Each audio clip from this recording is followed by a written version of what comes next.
I worked for a Japanese pharmaceutical company. That Japanese pharmaceutical company had developed a product called green magma and barley green. Anybody ever heard of that?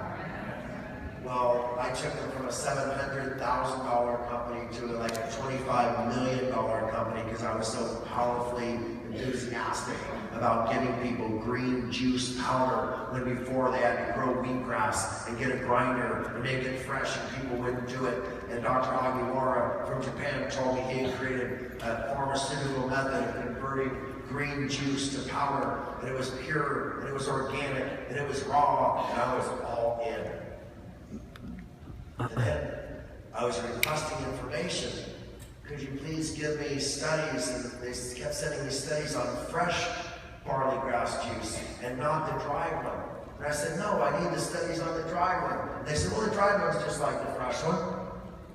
And so what they didn't know is I had already made my money in life. I was working for them because I wanted to find my home. Okay? And so I sent the product out to various labs. I spent like $5,000 of my own money testing the product in the company I worked for because I had lost trust in them. And there was a good reason I had lost trust. It turned out that Dr. Hagiwara and his Japan Pharmaceutical Development Corporation, selling green magma and barley green, was putting 40% maltodextrin in the product and not telling anybody, and maltodextrin is practically sugar. Okay, 40%. Imagine if you discovered that your power shake was 40% sugar and I never told you. That's not right. And I was angry, but not as angry as when I found out it had pesticide residues when he said it was organic. And then I found out there was not one trace of a living enzyme when he said it was wrong. And I quit. And they said, please don't quit. They flew me to Hawaii where I met him. He came in from Japan. It's about halfway. And he said, David, you don't understand. Maltodextrin is my trade secret. The only way to try green juice into a powder to make it convenient for people and to heal people is to have this stabilizer in it. And I said, oh. So then I'm at the Anaheim trade show. Anaheim, we do these health food trade shows, Boston and then LA. So I'm here in Anaheim, right in the street over there, and I'm talking to Charlie Fox, and Charlie Fox, the guy who brought odorless Kyolic garlic to America from Japan. He's an awesome dude. Remember Charlie Fox? Amazing guy. Gypsy Boots was famous in Southern California. If you knew Gypsy Boots, my man.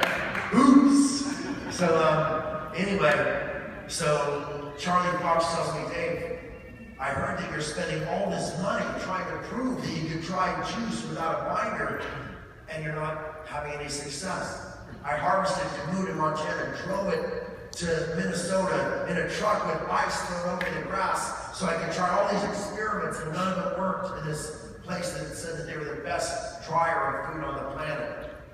And he says, you know, I know this guy living up in the mountains in Utah.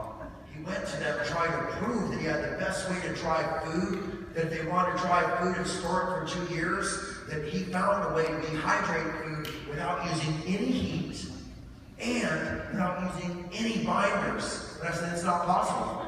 I've been working for a year and a half to do this with the greatest technologists on the planet. It's not possible. The best I've been able to do is get it down to a 15% carrier instead of 40%. Like the Japan Pharmaceutical Company was doing. He says, I swear to you, it's pure. I said, get him on the phone. I get this guy on the phone and he talks like Elmer Fudd. He's got, and he knows nothing about science.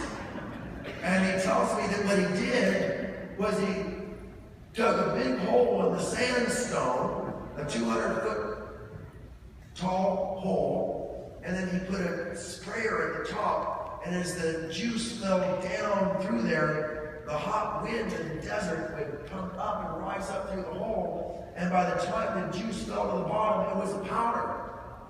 And I said, how's that possible? And he said, watch this. And he put on a cassette tape of waves crashing on rocks, and they showed the spray go up in the air, and these super slow motion cameras showed that salt spray evaporate evaporate and salt fall back to the earth.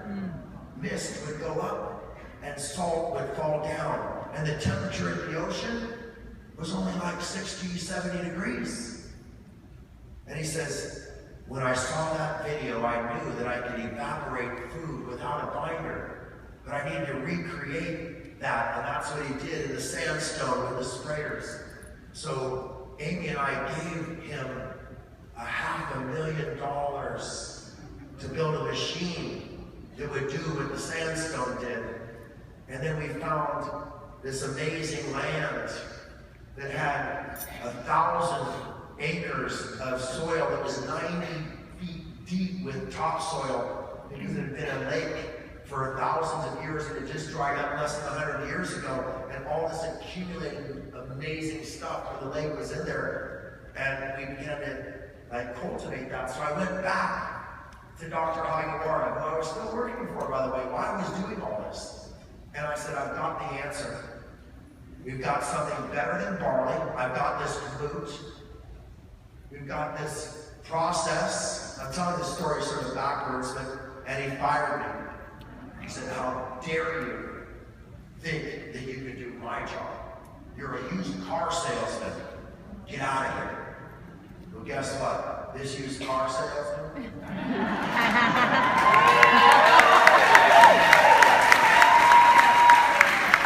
This used car salesman had a little bit of bank, and me and Amy invested in that land. We invested in that technology. We brought the world's first 100% pure, certified organic, without any binder, filler, or excipient, low temperature dehydrated food for the very first time into this world. Woo! Okay?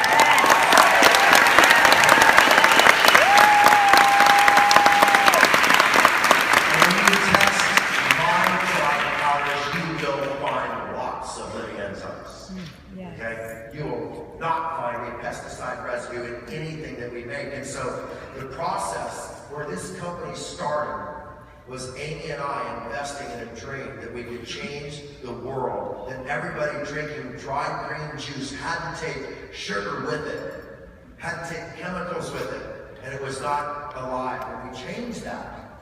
And we built this company on that single promise that we would not adulterate your food, and we deliver you the purest food, that we would reach back into cultures, into ancient history, and we bring forward the knowledge that had been lost. And Kamut is a beautiful example of that. Okay?